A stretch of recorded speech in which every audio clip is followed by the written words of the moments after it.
The Bicycle Coalition of Maine now says this year is shaping out to be one of the most dangerous for pedestrians and cyclists across the state. News Center Maine's Alex Haskell spoke with its director about why this is happening and what's being done to reverse the trend.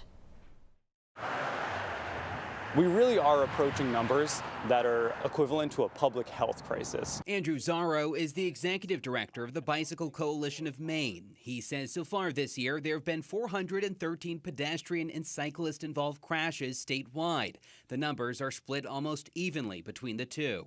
26 of those crashes have been deadly, most of them people on foot. According to the Maine DOT, that would make this year the deadliest for pedestrians and cyclists since the state began tracking the data in 2003.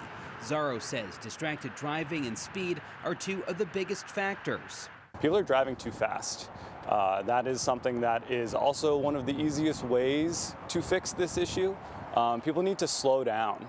Zarro believes cities and towns also need to step up, investing in infrastructure that makes walking and biking safer.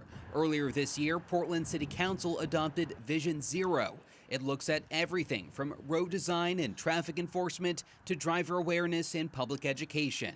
And then also it asks us to really look at the data, look where we have high crash areas across the city, and zero in our interventions into those areas to make the most gains.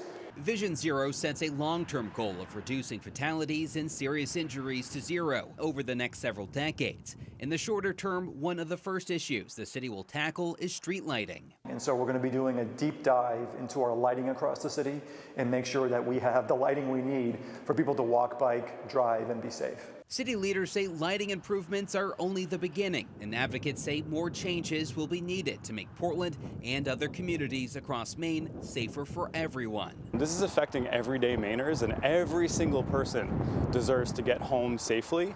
In Portland, Alex Haskell, News Center, Maine.